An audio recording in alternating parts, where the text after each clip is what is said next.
आज फिर घर में मेरे पति और मेरी ननद की लड़ाई जोर शोर से हो रही थी। मुझे तो ये समझ नहीं आता था कि आखिर इन दोनों का झगड़ा किस बात पर होता है। मुझे कभी भी उनके झगड़े की वजह समझ में नहीं आई। एक हफ्ते में 2 बार तो उनकी लड़ाई जरूर होती थी और हर बार मेरे पति कमरे में आकर गुस्से से ये कहते कि ये औरत पागल है और इसको तो मैं बहुत जल्द पागल खाने छोड़ दूंगा। मुझे हैरानी इस बात पर होती थी कि ये दोनों बहन भाई आखिर करना क्या चाहते हैं। वो अपनी बहन को पागल और दिमागी रोगी क्यों कहता है, वो भी उस बहन को जिसका उसके सिवा दुनिया में और कोई भी नहीं।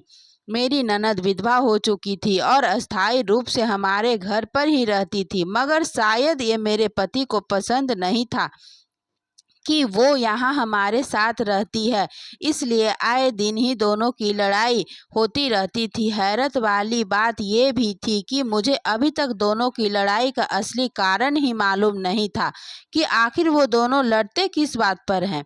मैंने कई बार अपने पति से भी पूछने की कोशिश की तो हमेशा यही कहता कि तुम छोड़ो, वो पागल हो चुकी है। बस किसी दिन मेरा दिल किया तो मैं इसे पागल खाने छोड़ दूंगा। जब कभी मैं अपनी ननद से पूछती कि दीदी आप यह बता दीजिए कि आप बहन भाइयों में तो पहले बहुत प्यार हुआ करता था, अब क्या बात हो गई कि आप दोनों एक दूसरे की शक्ल भी नहीं देखना चाहते और वह तो आपको पागल खाने छोड़ने की बात करते हैं। तो मेरी ननद मुस्कुरा देती, मुझसे कहती कि तुम चिंता ना करो, वो मुझे कभी भी इस घर से नहीं निकाल पाएगा, क्योंकि जब तक मेरे पास उसका राज है वो मेरा बाल भी बांका नहीं कर पाएगा। मुझे इस घर में शादी करके आए 7 महीने हो चुके थे। ये शादी पूरी तरह मेरे माँ बाप की मर्जी से हुई थी। मैं शादी से पहले अपने पति को और ननद को नहीं जानती थी। मेरी शादी तक वो शादीशुदा थी और अपने घर में खुश थी। मेरे माँ बाप ने भी ये सोचकर शादी कर दी कि लड़का अकेला है और कोई भी नहीं तो हमारी बेटी वहाँ पर खुश रहेगी। मेरी मंगनी और फिर बहुत जल्द शादी कर दी गई। शादी को सभी सिर्फ 3 महीने ही बीते थे कि मेरी ननद पर मुसीबत टूट पड़ी। उसके पति का देहांत हो गया और वो हमेशा के लिए विधवा होकर हमारे घर पर आ गई। शुरू शुरू में तो सब ठीक रहा, लेकिन फिर धीरे धीरे मैंने नोट करना शुरू किया कि दोनों बहन भाई के बीच दूरियां बढ़ती जा रही थी और उसमें छोटी छोटी लड़ाइयां होना शुरू हो गई थी।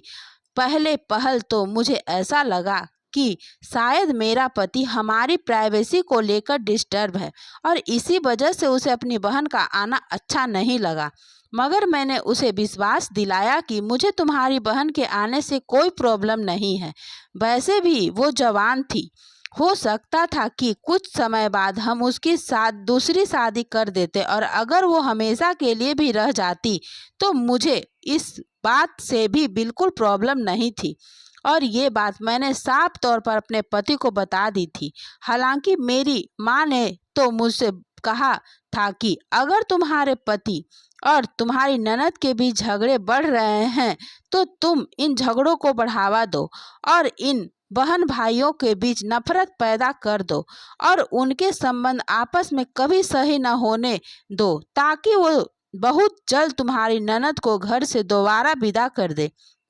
मगर मैं ऐसा नहीं चाहती थी, इसलिए मैंने वो किया जो मुझे अच्छा लगा। मेरी अपनी ननद के साथ बहुत अच्छे संबंध थे जो मैं बिल्कुल भी खराब नहीं करना चाहती थी।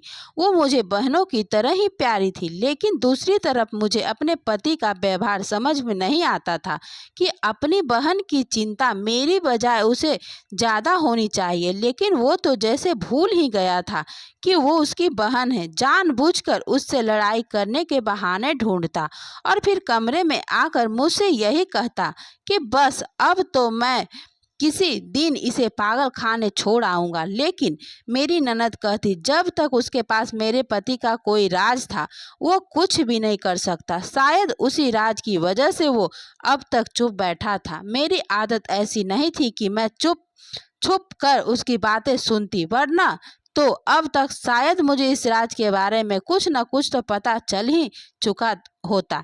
मैंने सब कुछ सुनने से अच्छा समझा कि अपनी ननद से पूछ लूं। तो वो कहने लगी कि सही और उचित समय आने दो, मैं तुम्हें खुद सब सच बता दूंगी। ऐसे दिन ऐसे ही बीतने लगे। मैं अपनी जिंदगी में खुश और संतुष्ट थी। बस मुझे इन बहन भाई की चिंता होती थी कि इनमें दोबारा प्यार और मोहब्बत कायम हो जाए, और इसके लिए मैं अपने तरफ से पूरी कोशिश करती रहती थी। लेकिन इन बहन भाइयों के बीच संबंध पहले से ज़्यादा खराब होते जा रहे थे। तंग आकर मैंने अपनी कोशिशों को भी छोड़ दिया, क्योंकि अब मेरी तबीयत भी ठीक नहीं रहती थी। मेरी ननद को पता चला कि वो बुआ बनने वाली है तो वो बहुत खुश हुई थी। उनकी खुद की कोई औलाद नहीं थी तो उन्होंने मेरा बहुत ख्याल रखना शुरू कर दिया। लेकिन जब मेरे पति को पता चला तो उसने साफ मना कर दिया कि वो मुझसे और मेरे होने वाले बच्चे से दूर रहे और अपने काम से काम रखे। जिसका नतीजा ये निकला कि मुझे अब अपना ख्याल भी खुद रखना पड़ता था और अपने काम भी खुद ही करने पड़ते थे। हमारा घर काफ़ी बड़ा था और इसके दो पोर्शन थे। एक पोर्शन में हम लोग रहते थे और दूसरे पोर्शन में मेरी ननद रहती थी। मेरे पति के माँ बाप तो काफ़ी समय पहले ही मर चुके थे, लेकिन उन्होंने अपनी ज़िंदगी में ही दोनों बहन भाइयों के लिए अलग अलग पोर्शन बना दिए थे ताकि बाद में मकान को लेकर कोई झगड़ा ना हो। एक बार ऐसा हुआ कि मैं अपनी माँ के घर पर थी और मेरा इरादा था कि मैं काफ़ी दिन यहाँ पर रह कर जाऊँगी, मगर मुझे वहाँ पर सुकून नहीं मिला।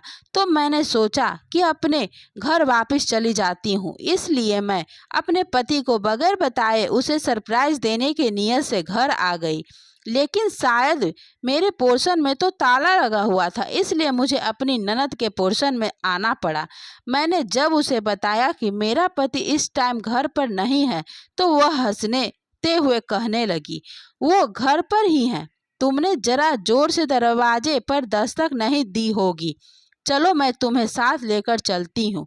वो मुझे साथ लेकर आई और जोर से दरवाजे को बजाने लगी। तो 2 मिनट के बाद ही दरवाजा खुल गया और मेरे पति का चेहरा दिखाई दिया और मुझे देखकर वो काफ़ी घबरा सा गया था। मेरी ननद मेरे कान में कहने लगी, लो देख लो, तुम्हारा पति तो घर पर ही है। वो खुद तो चली गई, मगर मुझे अपने पति को देखकर शक सा हुआ कि वो घबरा क्यों रहा था। अगर वो घर पर था तो उसने पहले क्यों नहीं दरवाज़ा खोला। मैंने तो दरवाज़ा बहुत बार बजाने की कोशिश की। मैं कमरे में जाने लगी तो मेरे पति ने मुझे अंदर जाने से भी रोक दिया और कहने लगा कि नहीं, अभी अंदर मत जाओ। मैंने चौंक कर उसे देखा तो वो बात को संभालते हुए कहने लगा कि अंदर अभी कॉकरोच है और तुम डरती हो, तुम दूसरे कमरे में जाकर रेस्ट करो, मैं तब तक कमरे से कीड़ों का सफाया कर देता हूँ। मैं दूसरे कमरे में आ गई, लेकिन जाने क्यों मेरे दिल को संतुष्टि नहीं मिल रही थी। मुझे लग रहा था कि कोई भी ऐसी बातें जरूर है जो मेरा पति मुझसे छुपा रहा है। मैं शाम को अपने पति से छुपकर अपनी ननद के पास गई और उससे कहा कि अब आप मुझे वो राज बता दीजिए जो आपके पास है मेरे पति का, क्योंकि मुझे भी लगने लगा है कि जरूर वो कुछ तो मुझसे छुपा रहा है। मेरी ननद कहने लगी, अगर तुम इस राज को जानना चाहती हो तो शनिवार की रात चेहरे पर नकाब लगाकर छत पर चली जाना, तुम्हें सारी सच्चाई अपने आप पता चल जाएगी। मैं बेचैनी से शनिवार की रात का इंतजार करने लगी। 3 दिन बाद शनिवार की रात आ गई। उस रात मैंने रोज की तरह दूध नहीं पिया, क्योंकि मेरी ननद ने मुझे पहले ही मना कर दिया था। आधी रात के समय मुझे मेरी ननद का मैसेज आया। उसने मुझे कहा कि तुम अपने पति का राज जानना चाहती हो तो छत पर चली जाओ। मैंने जल्दी से अपना चेहरा छुपाया और भागते हुए छत की तरफ बढ़ी। मेरे दिल में तरह तरह के ख्याल और वहम आ रहे थे कि न जाने ऐसा क्या राज है जिसके लिए मुझे ऐसे छत पर जाना पड़ रहा है। भगवान करे सब ठीक हो। मैं छत पर गई तो सामने का दृश्य देखकर तो मेरे रोंगटे ही खड़े हो गए। मैंने कभी सपने में भी नहीं सोचा था कि मुझे ऐसा कुछ देखने को मिलेगा। छत पर तो मेरा पति मौजूद था ही, मगर वहां पर एक और लड़की भी मौजूद थी। इससे पहले कि मैं बेकाबू होकर आगे बढ़ती और इन दोनों को रंगे हाथों पकड़ती, किसी ने मुझे हाथ से पकड़कर पीछे खींच लिया। देखा तो मेरी ननद पीछे खड़ी थी। मुझसे कहने लगी कि अभी ये सही टाइम नहीं है, अभी तुम सिर्फ इन पर नजर रखो। मुझे किसी तरह भी चैन नहीं मिल रहा था। अपने पति को अपनी आंखों के सामने किसी और लड़की के साथ देखना मेरे लिए बहुत ही पीड़ादायक था, और मैं चाहती थी कि मैं इन दोनों को उसी समय रंगे हाथों हाथ पकड़कर उनकी खूब बेइज्जती करूं। इससे पहले मैं अपने इरादे को असली रंग देती, मेरी ननद मुझे हाथ से खींचते हुए वापस ले आई और कहने लगी, ये था वो राज जिसके बारे में मैं बात कर रही थी। तुम्हारे पति का दूसरी लड़कियों से चक्कर चलता रहता है, और वो इसलिए मेरे सामने दब कर रहता है कि वो जानता है कि मैं इसके बारे में सब मालूम कर चुकी हूँ। अगर उसे पता चल गया कि तुम भी इसके बारे में जान चुकी हो, फिर तो उसे कोई डर नहीं रहेगा। औलाद पैदा हो जाएगी तो तुम्हारे पति का व्यवहार तुमसे बदल जाएगा। मैंने उस लड़की का चेहरा दिमाग में बैठा लिया था और सोच लिया था कि मैं इसके बारे में पता करके सबक सिखा कर रहूंगी कि उसकी हिम्मत कैसे हुई कि वो मेरे शादीशुदा पति पर डोरे डाले। मैं अपने कमरे में आकर लेट गई। आधे घंटे के बाद मेरा पति भी आ गया, और जब मैंने उससे पूछा कि तुम कहाँ पर गए थे, तो वो घबरा गया और तो उलटालते हुए कहने लगा कि मेरा दिल घबरा रहा था तो मैं ताज़ा हवा खाने छत पर चला गया था। उसने मुझे कुछ नहीं बताया था। इसका मतलब तो यही था, वाकई उसका दूसरी लड़कियों के साथ चक्कर चल रहा है। बहरहाल मैंने अपने पति को बातों बातों में जता दिया कि अगर उसका किसी और के साथ अफेयर हुआ तो मैं उसे माफ़ नहीं करूंगी। इसका फायदा ये निकला कि अगली शनिवार की रात वो छत पर नहीं गया और कमरे में ही रुका रहा। अब तो उसकी अपनी बहन के साथ लड़ाइयाँ भी बहुत कम हो गई थी, बल्कि ना होने के बराबर थी। इन दोनों ने काफी समय से एक दूसरे को बुलाना ही छोड़ रखा था। फिर एक दिन एक आश्चर्यजनक मुझे दृश्य देखने को मिला। इन बहन भाई के बीच में न जाने कब और कैसे मगर सुलह हो गई। ये बहुत ही चौंका देने वाली बात थी, क्योंकि पहले तो दोनों एक दूसरे की शक्ल देखने को भी तैयार नहीं थे, और मुझे कुछ पता नहीं था कि उनकी लड़ाई क्यों हुई और किस वजह से हुई और सुलह किस शर्त पर हुई। यह इन दोनों बहन भाइयों की आपस की बात थी। मैंने जब फोन करके माँ को इस बारे में बताया तो माँ मुझे कहने लगी कि तुम्हें उन पर नजर रखनी चाहिए और तुम्हें पता होना करना चाहिए कि पहले उनके बीच क्या चल रहा था और अब क्या चल रहा है। ये ना हो कि तुम्हारी बेखबरी में तुम्हारा ही नुकसान हो जाए। माँ की बात में दम था, इसलिए मैंने इन दोनों पर नजर रखना शुरू कर दिया। कभी कभार मुझे लगता है कि वो सच में ही सुलह करके एक दूसरे को पिछली बातों के लिए माफ कर चुके हैं, लेकिन फिर अगले पल मुझे लगता है कि ये दोनों सिर्फ दिखावा कर रहे हैं, वरना अंदर से अभी भी एक दूसरे के खिलाफ जहर रखते हैं। उस दिन मुझे मार्केट में अपने बच्चे की कुछ जरूरी शॉपिंग करनी थी और मेरी ननद घर पर नहीं थी, तो फिर मजबूरी में मैं खुद ही अकेली मार्केट चली गई। मैंने अपनी ननद को फ़ोन करके पूछा भी कि वो कहाँ है, तो उसने कहा कि मैं किसी ज़रूरी काम से बाहर निकली हुई हूँ, मगर उसका ज़रूरी काम मुझे आज मार्केट जाकर अच्छे से पता चल गया। जब मैंने उसे और उसके भाई मतलब अपने पति को उसी लड़की के साथ देखा जो मुझे अपने पति के साथ छत पर दिखाई दी थी। वो तीनों एक मॉल में इकट्ठे बैठकर खाना खा रहे थे।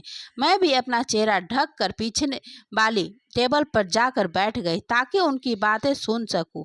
मेरे जाने के 2 दिन बाद ही वो लड़की तो उठकर चली गई, लेकिन मैंने उन दोनों की काफ़ी बातें सुन ली थी। मेरी ननद मेरे पति से कह रही थी कि मैंने तुम्हारी पत्नी को अब तक तुम्हारे किसी राज के बारे में नहीं बताया है। मैंने उसे कुछ भी नहीं बताया, और अब मैं तुमसे यही चाहती हूँ कि जितना मेरा हिस्सा बनता है मुझे उतना ही दे दो।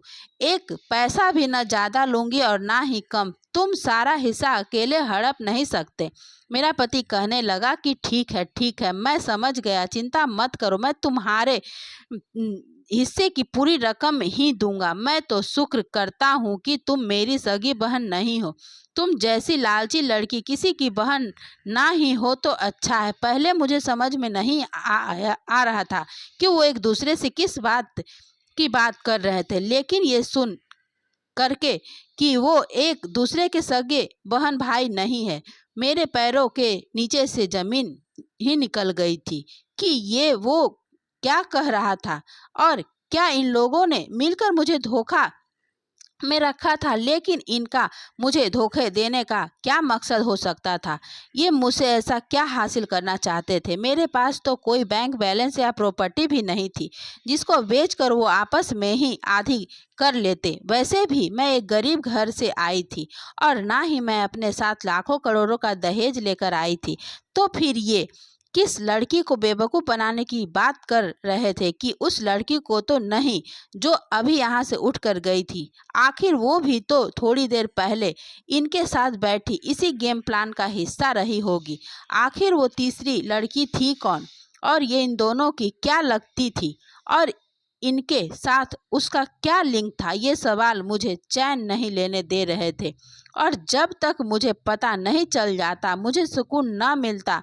मैं उनके उठने से पहले ही छुप कर वहाँ से अपने घर आ गई। थोड़ी देर के बाद वह दोनों भी घर वापस आ गए। पहले तो मेरा दिल किया कि मैं इनसे साफ साफ पूछ लूँ, लेकिन मैं ये ठीक नहीं था, इसलिए मैं चुप रही। मेरी ननद क्योंकि एक होशियार औरत थी, इसलिए उसने मेरे चेहरे के बिगड़े उतार चढ़ाव को नोट कर लिया था और मुझसे पूछने लगी कि सब खैरियत तो है, तुम ठीक हो? मैंने बहाना बनाते हुए कह दिया कि वैसे ही तबीयत खराब है ना, इसलिए मुझे अब ये लगने लगा कि मेरी ननद भी ये चाहती थी कि मैं घर से निकल जाऊं और अपने भाई की शादी वो उस लड़की से करवा दे। अगर ऐसा ना होता तो वह उससे हंसकर बातें क्यों कर रही होती?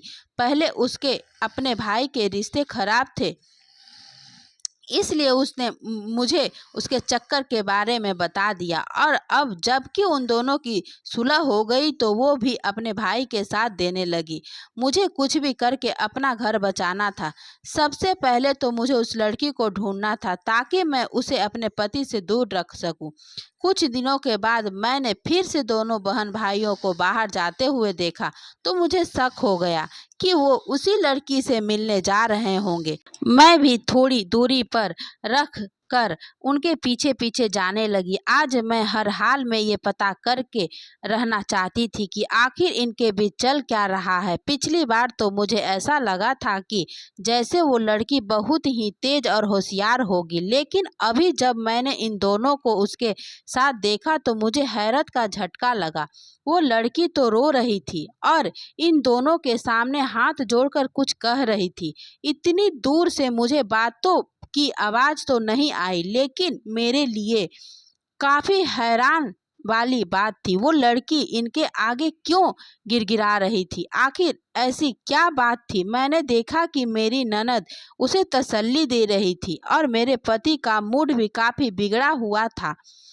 वो लड़की वहां से जाने के लिए तैयार ही नहीं थी। अब मुझे नहीं लग रहा था कि शायद इसका मेरे पति से कोई चक्कर है या फिर हो सकता है मेरे पति ने इसे ही भी धोखा दे दिया हो, इसलिए वो लड़की रो रही थी। अब मैं और सोच कर अपनी तबीयत खराब नहीं करना चाहती थी।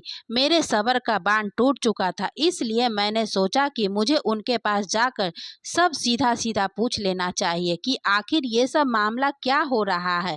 मैं जल्दी से आगे बढ़ी और उनके पास पहुंच गई। मुझे वहां पर देखकर मेरे पति और ननद दोनों के रंग फीके पड़ गए। वो दोनों घबरा गए और ननद पूछने लगी कि मैं यहाँ पर क्या कर रही हूँ। मैंने उस लड़की को गौर से देखते हुए कहा कि अच्छा, तो तुम मेरे पति के साथ चक्कर चला रही हो? वो लड़की ये सुनकर घबरा गई और नहीं में सिर हिलाते हुए कहने लगी, नहीं, ऐसी कोई बात नहीं है, मैं तो अपने किसी काम से आई हूँ। आप अपने पति को समझाइए ना कि वो मेरा काम कर दे। मैंने अपने पति की तरफ देखकर पूछा कि ये क्या कह रही है, कैसा काम, और ये रो क्यों रही है। तो मेरी ननद मुझसे कहने लगी कि तुम छोड़ो ये सब बातें, तुम मेरे साथ आओ, हम घर चलते हैं, इस लड़की का मामला भी बाद में देख लेंगे। वो साफ तौर पर मुझसे कुछ छुपा रहे थे, इसलिए मैंने जाने से साफ मना कर दिया। उस लड़की से कहा कि तुम मुझे सारी बात बताओ कि आखिर तुम हो कौन और मेरे पति के साथ तुम्हारा क्या रिश्ता है। वो लड़की कहने लगी, मेरा नाम नैन्सी है, मेरे माँ बाप सोशल वर्कर थे और उनको इस काम का बहुत शौक था। मेरी परवरिश भी उन्होंने बहुत अच्छे तरीके से की है। मैं उनकी शादी के काफ़ी साल बाद पैदा हुई थी और जब तक मेरा जन्म नहीं हुआ था उन्होंने अनाथ आश्रम से 2 बच्चे घर लाकर पाले थे और वो दोनों कोई और नहीं बल्कि ये जो तुम्हारे सामने तुम्हारा पति और तुम्हारी ननद बनकर बैठे हैं, यही दोनों थे। मेरे माँ बाप ने इनको प्यार देने में कोई कसर नहीं छोड़ी और मुझे भी यही हमेशा कहा कि ये मेरे बड़े भाई बहन हैं और मैंने भी इनको यही समझा, मगर ये दोनों लालची निकले। मेरे माँ बाप के मरने के बाद उनकी काफ़ी सारी प्रॉपर्टी को इन दोनों ने धोखे से हथिया लिया था। हालांकि उनकी बेटी होने के नाते मेरा भी अधिकार बनता था, मगर इन दोनों ने मेरे घर पर भी कब्जा करके मुझे घर से निकाल दिया और अब मैं इनके चक्कर काट रही हूँ कि मुझे मेरा अधिकार वापस कर दे और ये मुझे हर बार टाल कर वापस भेज देते हैं। ये सब सुनकर वो दोनों शर्मिंदा हो गए। मेरी ननद कहने लगी कि जब हमारे बीच लड़ाई रहती थी वो जायदाद को लेकर झगड़े होते थे। मैं चाहती थी कि सारी जायदाद मुझे मिले और तुम्हारे पति चाहता था कि सारी इसे मिले। इसी वजह से हमारे बीच झगड़े खत्म नहीं होते थे, मगर फिर हमने आपस में डील कर ली कि हम दोनों ही आधी आधी संपत्ति बांट लेंगे। इसलिए हमने आपस में सुलह कर ली। जब तक सुलह नहीं हुई थी मैंने तब इस लड़की के खिलाफ तुम्हारे दिल में शक डाल दिया था। हालांकि तब रात को मैं भी वहीं पर उससे मिली थी। ये सब सुनकर मुझे बहुत बुरा लगा। मैं एक ईमानदार लड़की थी और मैंने कभी जिंदगी में कुछ गलत नहीं किया था। मुझे इन दोनों पर शर्म महसूस हुई।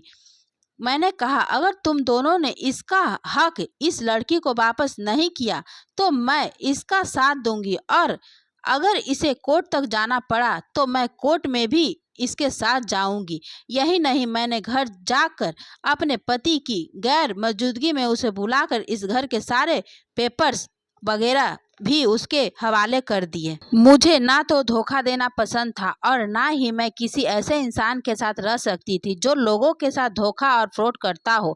इसलिए मैं अपने घर में वापस आ गई कि अगर मेरा पति सुधर जाएगा तो ही मैं वापस घर आऊंगी और अगर वो नहीं सुधरेगा तो मैं उसे डाइवोर्स ले लूंगी। लेकिन थोड़ी ही दिन बाद वो मुझसे माफ़ी मांगने आ गया और मुझे मनाकर अपने घर साथ वापस ले गया। उसने अपना हिस्सा उस लड़की को दे दिया था, मगर उसकी लालची बहन ने अपना हिस्सा लिया और कहीं चली गई। मैं अब अपने पति और बच्चे के साथ खुश हूँ। तो दोस्तों, इस कहानी को लेकर आपकी क्या राय है कमेंट बॉक्स में ज़रूर बताएं और अगर कहानी अच्छी लगी हो तो प्लीज़ लाइक करें और अगर हमारे चैनल पर नए हैं तो चैनल को सब्सक्राइब करें। धन्यवाद दोस्तों।